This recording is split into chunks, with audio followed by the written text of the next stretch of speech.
More reactions to the emergence of principal officers of the National Assembly as the undercurrent and internal politics rage. The president has met this evening with the APC leadership.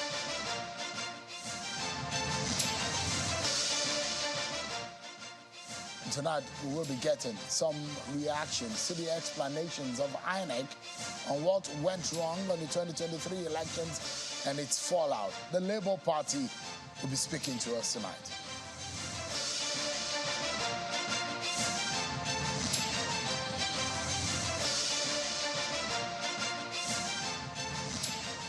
Hello, everyone. Welcome to the program. This is Politics Today, live on Channels Television.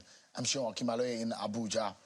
Tonight, we'll get you into what is happening behind the scene on the emergence of the National Assembly principal officers as announced yesterday by the two presiding officers in both chambers of the National Assembly, that is in the Senate and in the House.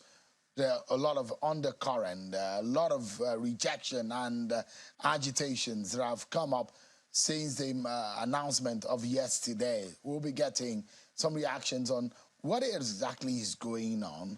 Why does it look like there is an internal wrangling in the ranks of the main party, APC? But what is the reaction of the opposition in all of what is going on? Also, we'll be checking in with the Labour Party and their reactions to the explanations of INEC on the 2023 elections and what went down, what was done right and what was done wrong. You remember a conversation with Mr. Festus Okoye explaining how far INEC has come, but a lot of political parties and different interest groups are already speaking up about the post-mortem of the election. INEC says it will begin an internal review process over the election. These are some of the issues that we'll be discussing tonight on the program. So stick around with me because we need to first and foremost serve you with your political roundup stories.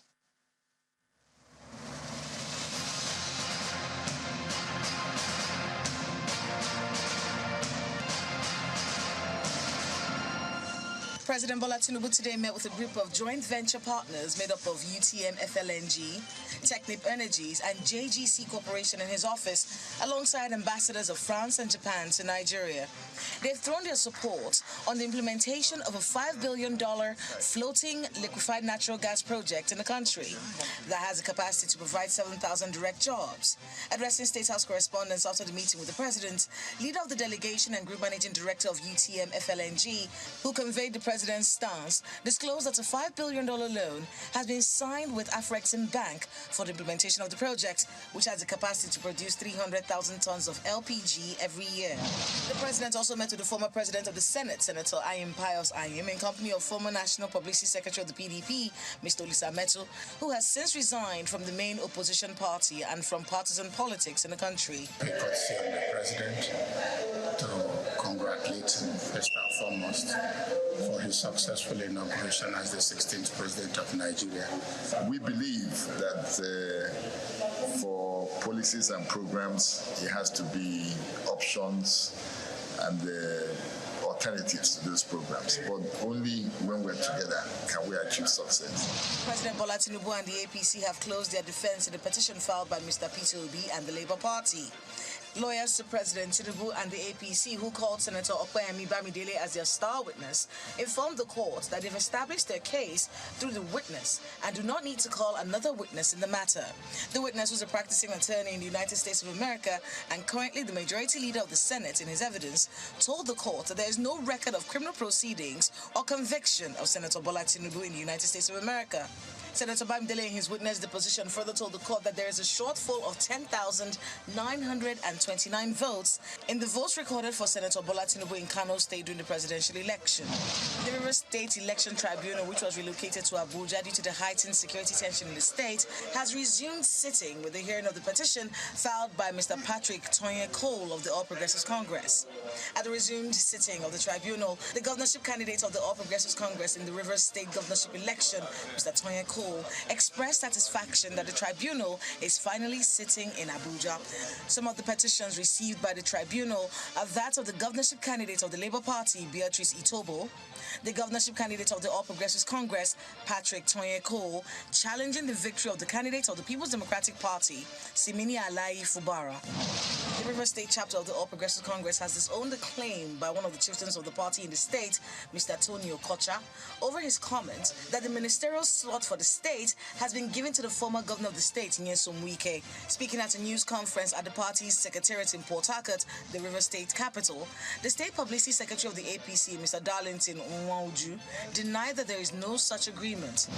And finally, hundreds of Imo indigents drawn from the 305 wards and 27 local government areas in Imo State have endorsed Governor Hope Uzodinma for a second term in office. At an event organized by the Imo State Council of Town Unions President Generals at Indubisi Kano Square in Owerri, the Imo State capital, the president of the Imo State Council of Town Unions President Generals, Kingsley Omoruka, while speaking on behalf of the group at the event, says their decision to back the governor's second term bid is born out of the visible achievements and superlative performance of Governor Hope Uzodinma in Imo State since he assumed office 3.5 years ago.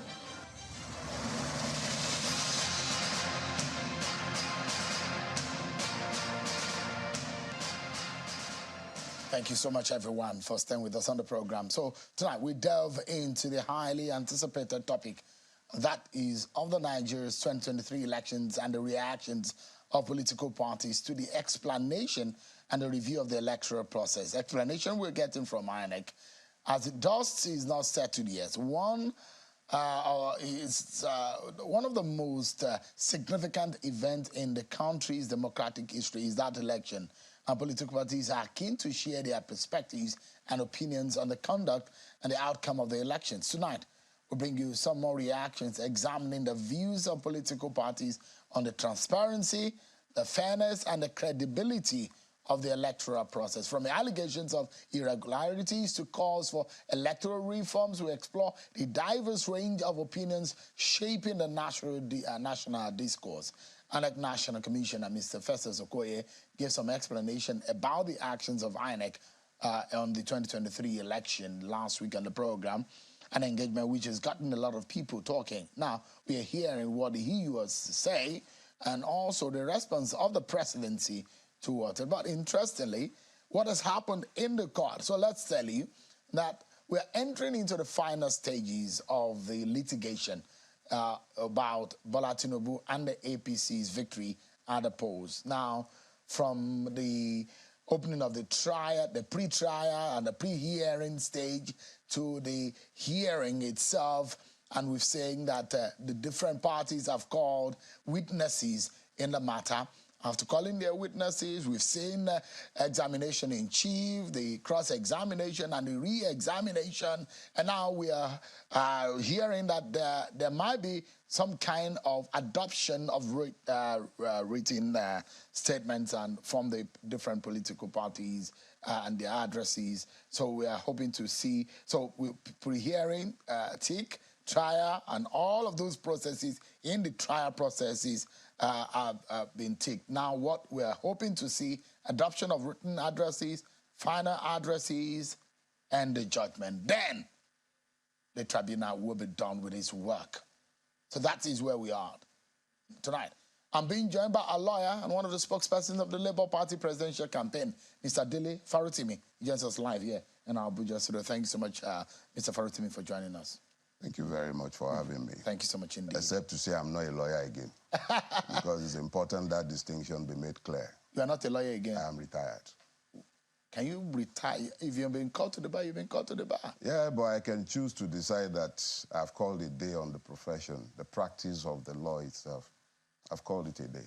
Did that 5 years ago, and I'm done. That's Why? That. Why so? Multiple reasons, but the key one being the fact that I'd always desired to leave the practice of law after a point, but the fact that it has become increasingly possible to practice law in a lawless environment, it was very easy to say bye-bye. But that predated, let me be clear, it wasn't like Nigeria became like this overnight. It was like this since I was born. So I had already made it clear to myself that once I got to a point in my life, I was going to say goodbye to earning a living, saying my Lord and your worship to people I know are not in any way fitting or deserving to be called those names. I know that I live in a country that is ruled essentially by impunity and not law. So whilst I could play that game of practicing law until a point in my life, I understood clearly that after 50, the life is essentially over, really. You can't keep living to earn a living after 50. So I told myself since I was in the university, and all my friends who are in university with me will tell you, I told them back then, once I turned 50, I was leaving. So it's not just the fact that the judiciary or the legal system is, at best, a sham. That's not just the reason. I had a personal desire to leave by the time I turned 50, and it helped to say bye-bye. So in some way, you lost hope in the judicial process? I never had any hope in the judiciary at any point. Why? So why do you bow then before the temple of justice? Hold on. It is one thing to read law to earn a living, to read law so that you also know what the law says, or to read law in the delusion that you might get justice out of a judicial system that is not designed to deliver justice. So I'm not suggesting that there aren't instances where you can extract justice out of the system. You would have episodic periods when justice will be delivered, either because the judex himself has a conscience, or because you were fortunate to have all the evidence stacked in your favor and impossible for anyone to twist the outcome. But the reality is that the judiciary is hardly the last hope of the common man in our country. We must be bold enough to tell ourselves this truth. How bad are things? Horrible. Our judiciary is no different from our custom or our police or any other part of the Nigerian state. Why should we be surprised that the judiciary reflects us? It is us. We are the ones who are there. So it is either we are good enough as a people to do justice to ourselves, or we are not. So we should at least tell ourselves these home truths. The judiciary is not staffed by people from Ghana, Togo, Lome, or anywhere else. They are Nigerians like me and you, bowing to the same pressure, knowing the truths that me and you know, that we sometimes find difficult to express for several reasons. Not only fear. How so? Why do you think things get so bad? I mean, there are other climes where even in the UK, in the US, there are extrapolation about how bad things are within their judiciary also. Yeah. But, I mean, why do you think things in Nigeria, especially in the judiciary, are differently horrible like you've described it? No. I didn't say especially. See, our situation is this. In the absence of the rule of law, we have become a people governed essentially by the administration of impunity. The policeman who is supposed to enforce the law, in the absence of laws to enforce, has to enforce some form of order. And the order he enforces is based on the whim of the political masters he serves. So you find, in essence, that the policeman is administering impunity. So when he is done administering impunity, somebody has to pretend to uphold the law, and that is the judiciary. But the judiciary in question is peopled essentially by the likes of me and you and all the other Nigerians. The appointive process has already assured problems because it's coming through the same filter that filters the same segments of society from which you and I are drawn. So a lawyer coming out of this system is nominated by those who are given the powers of nomination for judicial offices. It's no wonder that you sometimes find that the list of appointed judges is reflective of who is who in the judiciary. So the judiciary has more or less become an hereditary position found on who you know, who your parents are, or your political affiliations. It's become a way to settle persons who are children of the system. So you then begin to get the bookcasualization of our judiciary. Is that an English word? Well, we have to introduce it into our word. If we have a situation where a senator, in his valedictory speech, is telling us how decisions are made in our judiciary. And the man's name happens to be Bukachua, so we might as well attribute it to him. The woman, the Honorable Justice Bukachua, had denied. She can deny anything she cares to deny, as much as she cares to deny it. But when I'm sat in this country and I am seeing obscene, bizarre decisions of courts that have no bearing on common sense, and it is normalized as coming from hallowed chambers, and I'm supposed to find some level of explanation so that I might rationalize the insanity that has become normal in my space. So a man comes voluntarily and speaks. What he said is not, we don't need to begin to interpret it. It's not about 25% of this. He spoke unambiguously.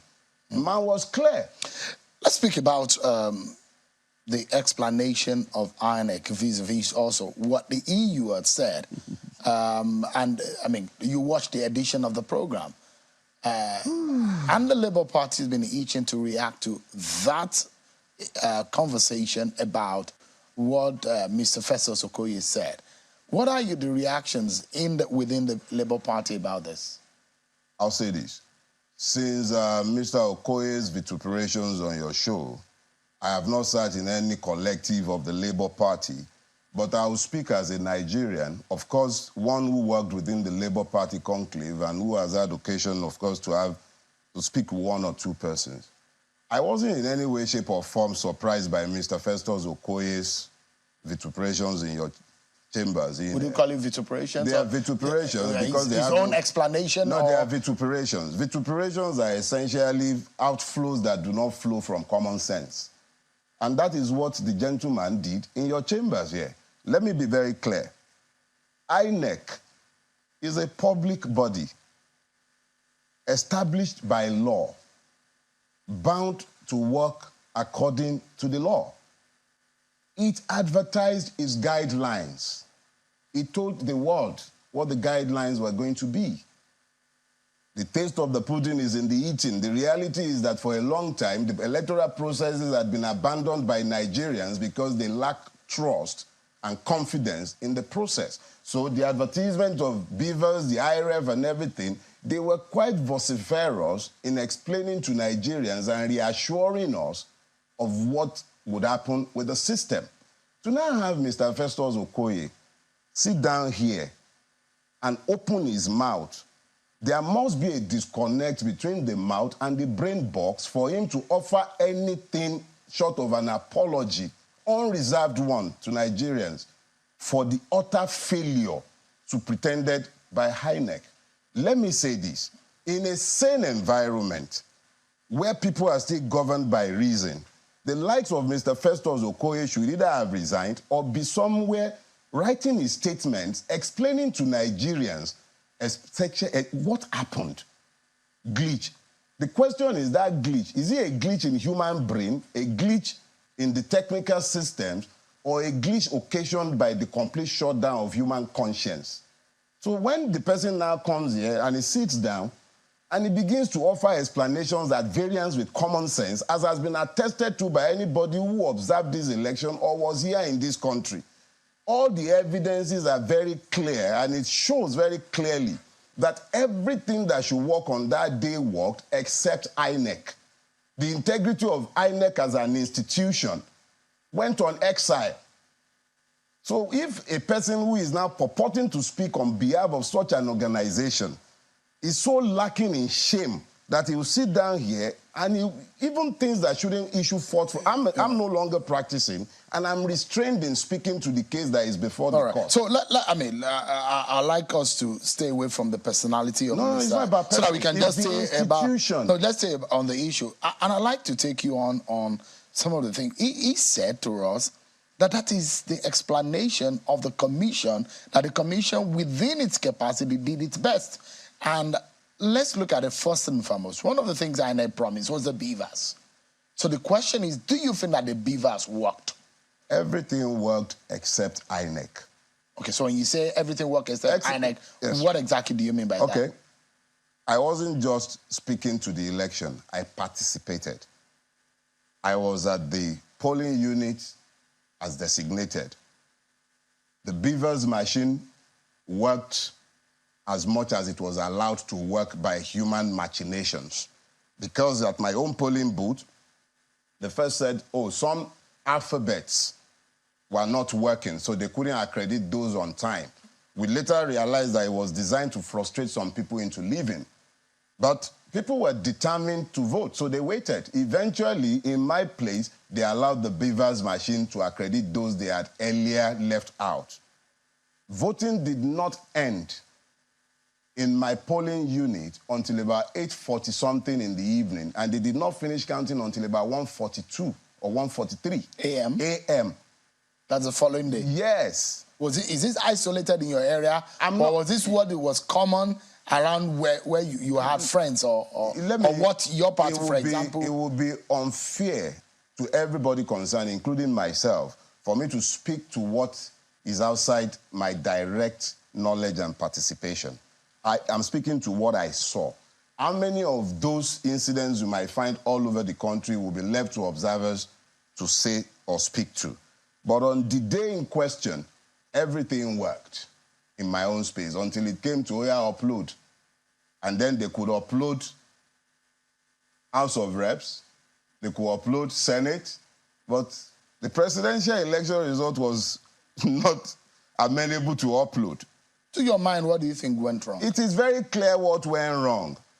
INEC deliberately, and I say this without any equivocation and with all sense of responsibility, INEC deliberately sabotaged the electoral process because it was working to a predetermined, obnoxious, and nauseous conclusion.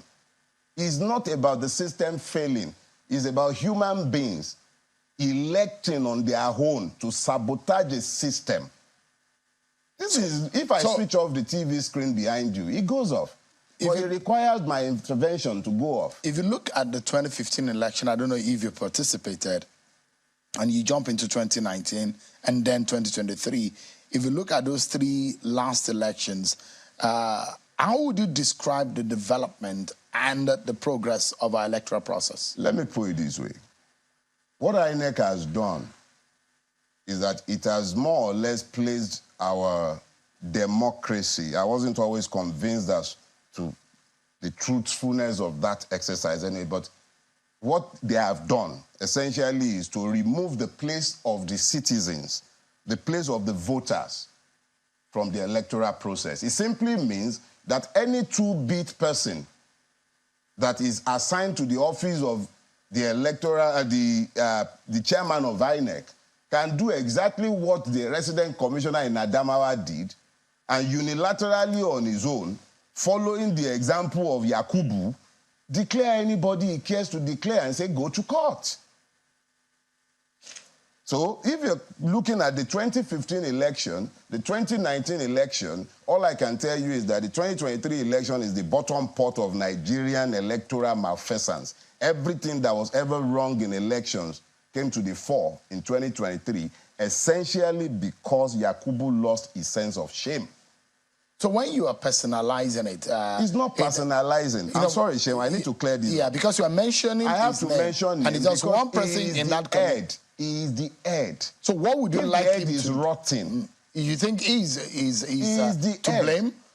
What blame is would an you ascribe to institutional him? blame. Okay. The blame is for the entire institution. I dealt with INEC in Lagos on behalf of the Obi campaign. It was my brief to pick up the election material for the petition. I know the level of stonewalling, and I made sure to write officially at the time to let them know.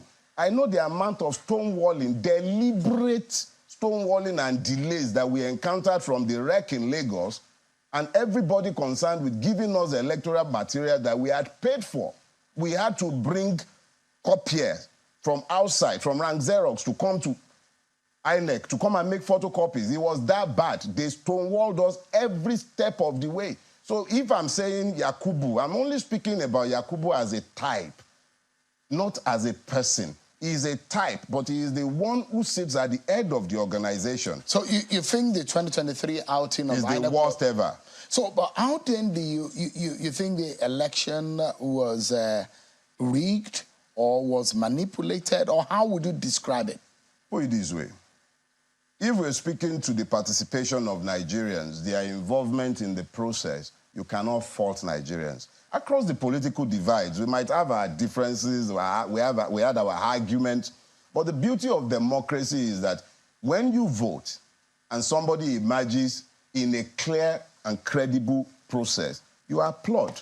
And then you go away, you go prepare for the next election, expecting and hoping that you'll be able to persuade the people by showing how bad the policies of the people who have won might have been, so that they will vote for you the next time. But in a situation where you see the level of brigandage that were evidenced, especially on March 18, not just the 25th now, the level of violence, intimidation, complete takeover of the city space by criminal elements, ably abetted by agents of state. These are outside of the roles of INEC, isn't it? Let me put it this way. If INEC, as an institution, is examined, and then you look outside, you don't look beyond INEC, you'll first of all be having a distorted picture. Is a system. INEC is only a part of that system. The judiciary is a part of that system. The police is a part of that system. It's a systemic failure. But we are dealing specifically with INEC. And that's why you may, and as you have pointed out, say, okay, what about INEC? Point is, INEC, it was the principal failure on the day. Every other one was tangential. Mr. Farotimi, you Yes, look sir. at it, your party, the Labour Party, has presently about 34 seats in the House of Reps. If you say the process is flawed, how did you achieve that? I'll tell you. If you recall, when I was explaining what happened on the day, I said when it came to uploading the House of Reps, it worked okay, right? When it came to uploading the House of the Senate, it worked all right. But the presidential election upload was deliberately sabotaged. Those were my words. So that does not in any way, shape or form contradict the position. So you look at it again and say, IREV is what you see as a major problem. Promise made by INEC? No. See, in what sense? Because the upload of result is about the IREV, which INEC itself, they said they had a glitch. The glitch is what was difficult to explain right here. Look, whether it was human glitch or a mechanical glitch, it was a difficult one to explain. So, the Americans have this funny thing they say if it waddles like a duck, if it quacks like a duck, it's most likely a duck. You tell me you have a technical glitch. I'm something of a Luddite. I can hardly find my way around my phone.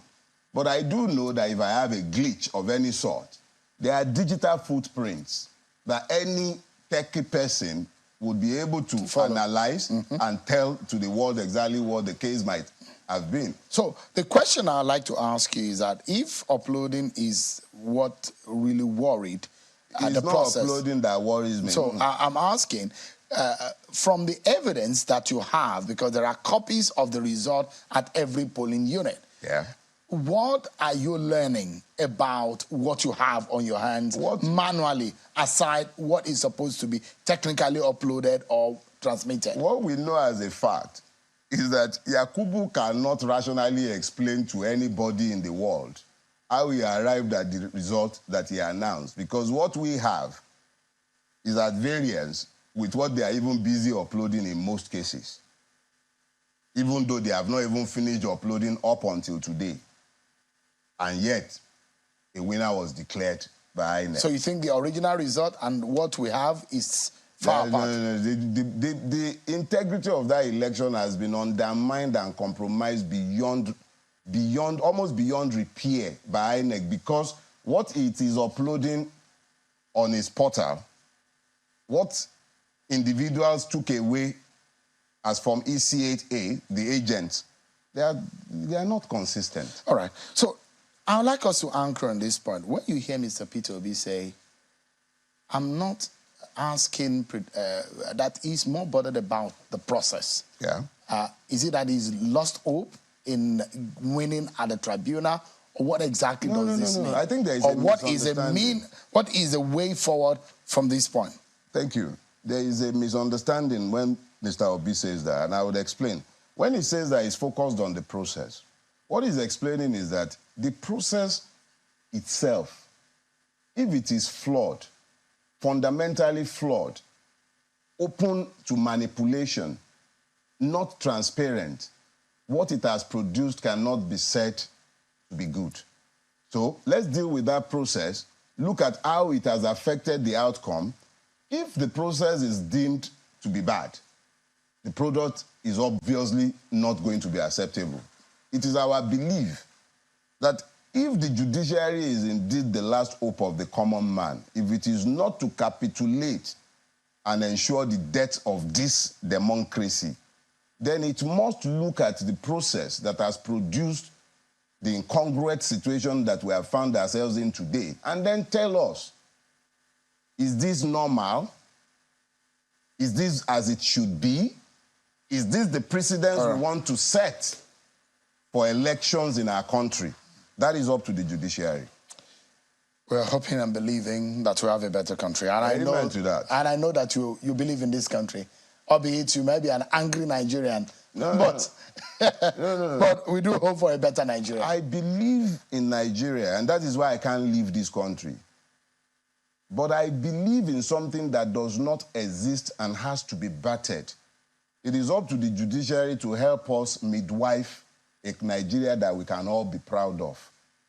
So I believe in Nigeria, but not in this one that is killing all of us and strangulating us. Dele Farutimi, a retired lawyer. Thank you. This is the first time I will ever call anybody by that title. If there is anything like that exists in this world. A retired lawyer, that's what he calls himself. And one of the spokespersons of the Labour Party in the presidential election of 2023. Thanks so much indeed. Always a pleasure. It's good to see you. Thank you very much. We take a break, everyone, and we turn our attention to the politics of the National Assembly, the emergence of the principal officers, and the undercurrent. We'll be giving you some insight that will be interesting. Join us again, everyone.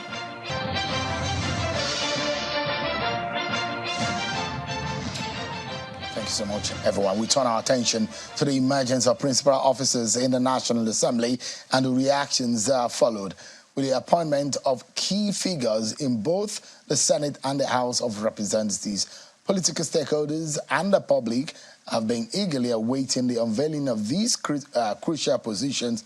But tonight we bring you an in-depth analysis of the reactions and sentiments surrounding the selection process, examining the criteria, political dynamics, and implications of these appointments from jubilation to disappointment. We explore the diverse range of responses from within and outside the National Assembly. Tonight, I'm being joined by a very experienced lawmaker and a member of the House of Representatives, one of the most senior in the House at the moment, experienced also, one of the leaders of the PDP in the Green Chambers, Honorable Fred Agbedi. Thank you so much, Honorable, for joining us tonight. Thank you. I thought you were Nigerians. Yeah, I thought you were going to be the majority leader. What happened? I'm of the greater majority. I mean, a minority leader, sorry.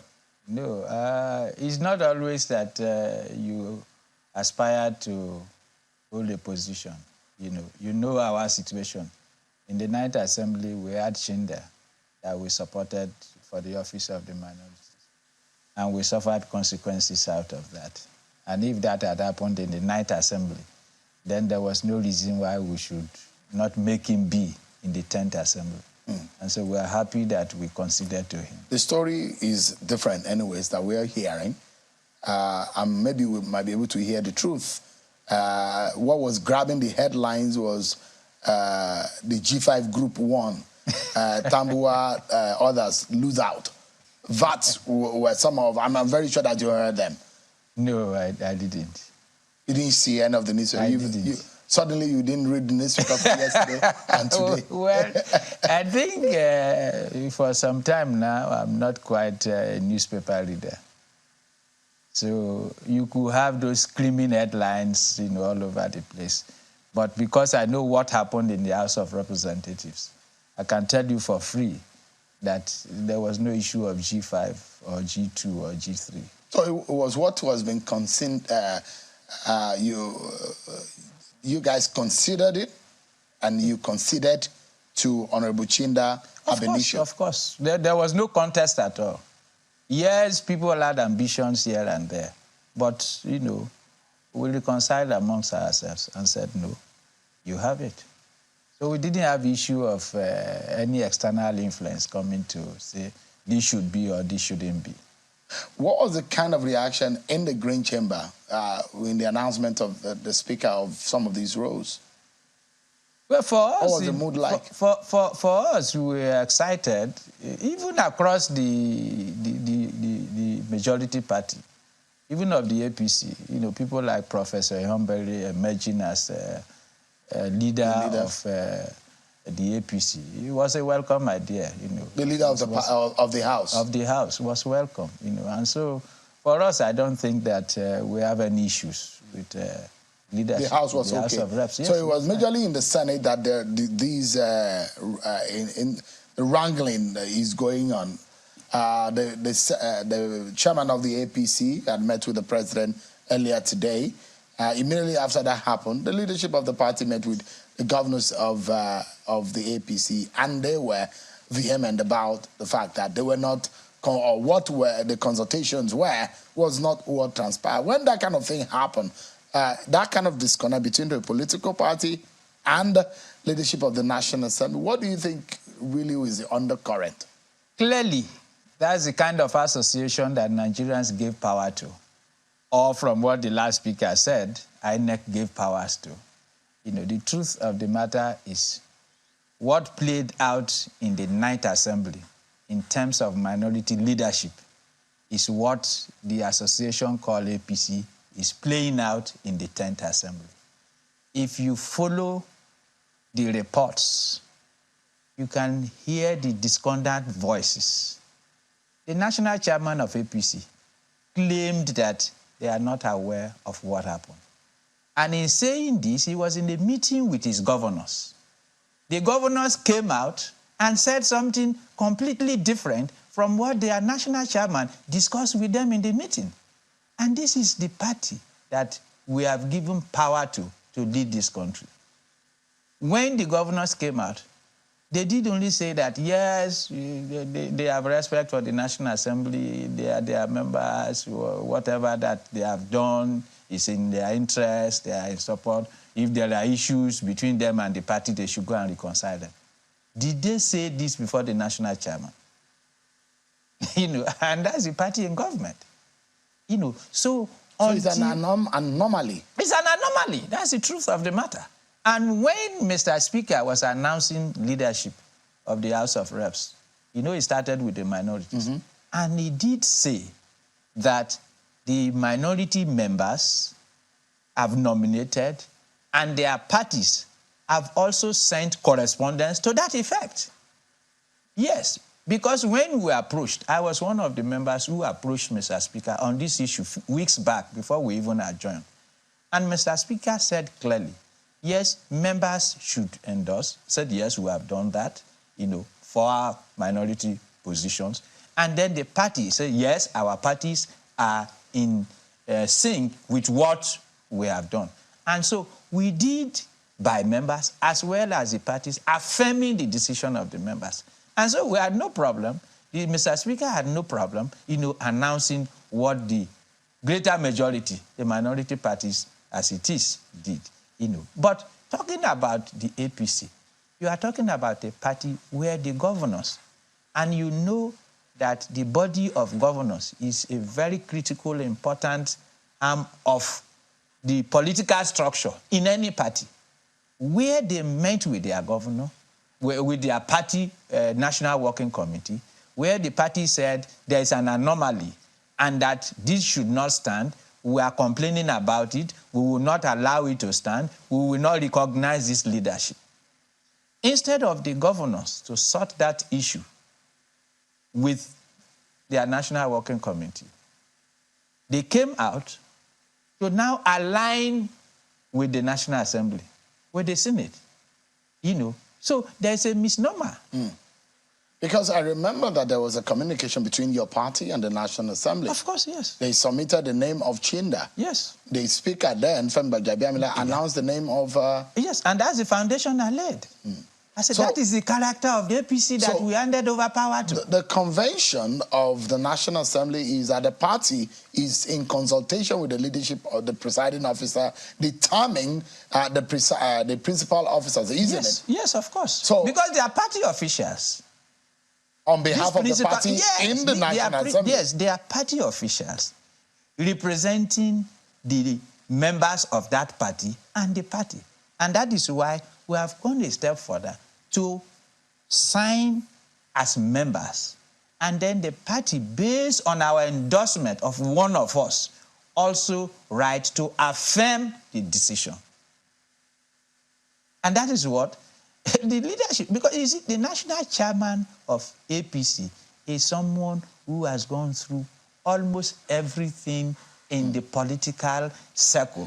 So you wonder... He was a governor, he was a party man, and still a party man, because I met him when he was in PDP, when he was a PDP governor. And I know the role he played as a governor in the administration of PDP. I look at the structure of the APC leadership. The president, a former senator. The vice president, a former senator. The chief of staff, a former speaker, an experienced lawmaker. You look at it, the chairman of the APC Governors Forum, Senator Hope Uzodinma himself, a former senator. The chairman of the APC, a former senator. The national secretary of the APC, a former senator. In fact, there is another former senator within the NWC of the APC. So you wonder that if there is going to be any rancor or any kind of rift between the party and the National Assembly, it probably will not exist because of the experience of those who are in the executive or who are in the leadership of the party and what is happening. But where do you, with your experience, give us an understanding where you think the problem could have emerged from? Lack of transparency. On the side of the House? Anywhere you see rancor, anywhere you see rancor, anywhere you see disagreement, someone is hiding something. It's lack of transparency. I've told you what we did. If the APC, in their wisdom, had taken everyone on board, had taken those steps, it wouldn't have been what we were talking about. And maybe sometimes you also check whether it was an issue in the Senate, where things were not handled transparently to the extent that people had cause to say, no. Yes, but we are querying the process. Once you try to doctor the process, once you try to compromise any process, there will be upheavals, there will be reactions, because some people or someone is shut out of a transparent process. Because the national chairman did say that they had a meeting over the weekend with leaders of the National Assembly. Yes. And what they discussed is at variance with what happened. Okay. That means that there is probably some agreement. And I know there is a possibility in when they were campaigning and working for the presiding officer positions, there would have been give and take. If you win, this should be the idea. I mean, there are those who are around. There's the director general of the campaign. There is the this, there is the that. And there are those who have lobbied for one thing or the other. And I'm wondering, it seems that there is a more rancor in the Senate. What is your biggest fear? Because if you look at what happened, you look at 2007, the kind of rancor you saw in the PDP, and perhaps when we had 5 different Senate presidents in 4 years. I mean, this is how, when there's a rancor between the party, the executive arm of government, and the National Assembly. From your experience, what can you tell us? Maybe the banana peel era is returning to the APC government. That is what one can say. But you see, even at the point of the choice of presiding officers, you know that the APC had issues amongst themselves, where the party was saying, okay, did the zoning, went ahead to mention names, tied names immediately to the zoning and all that, and there were discordant voices. Like I said before, at any point where you take a decision that lacks transparency, there is bound to be challenges, there is bound to be reactions, there is bound to be protests. And until you are able to deal with society transparently, you can never find things moving smoothly. And that shows that even as a government, we are bound to face this kind of problems. If you are telling Nigerians what you want to deliver, and Nigerians understand where you are going, they will go with you. Yeah, sometimes, at some point, the kind of situation some Nigerians are facing now, they care less how these political parties organize themselves. What they care most is how it then affects their own lives. Do you fear that this might affect some kind of governance in the long run? Certainly. Certainly, because once people react to things, there will be bad blood. There will be suspicion on the system. So amongst them, even in APC, there will be suspicions here and there. You know, so if you want to take any decision, everybody will want to know where the decision is coming from, how it is taken. Because there are a lot of work to be done. I mean, you saw the passage of the student loan bill, and some bills that a lot of people will say they're very good bills that have come out of the 9th Assembly that the present president has signed. And I mean, people will be wondering how these lawmakers will work in the interest of Nigerians.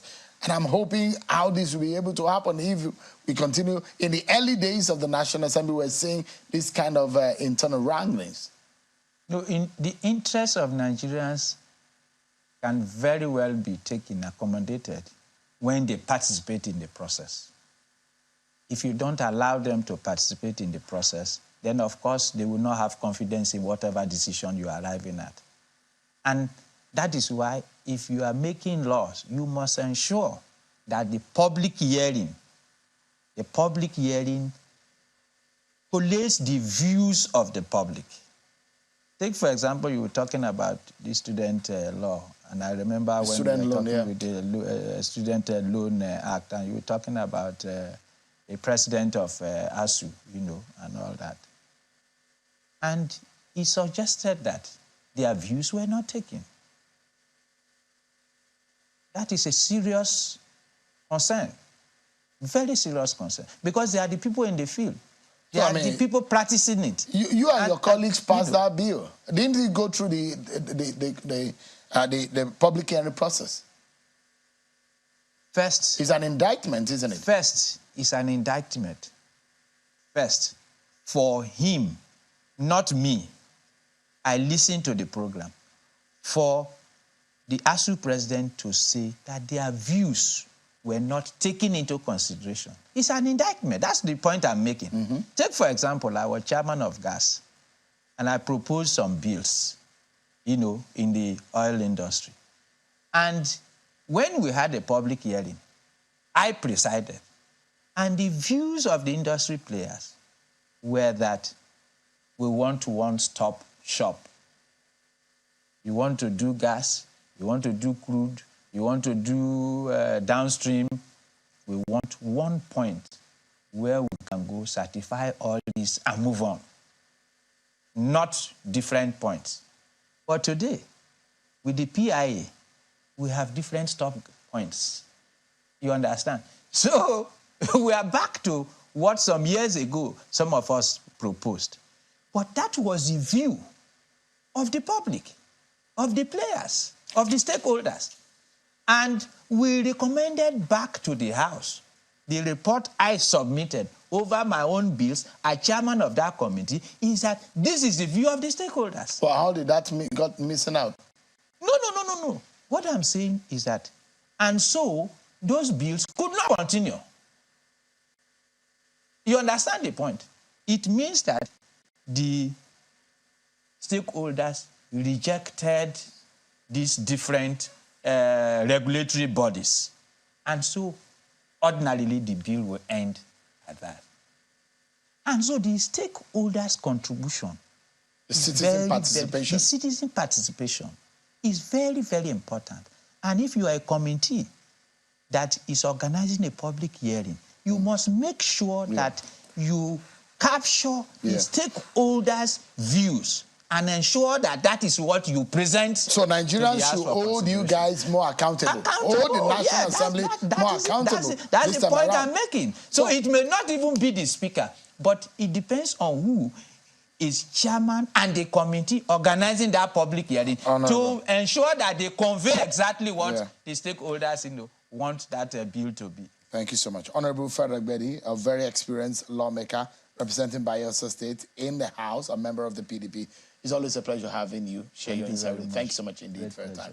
That's our show for today, everyone. Many thanks for watching. I'm Sean Kimale. Bye-bye.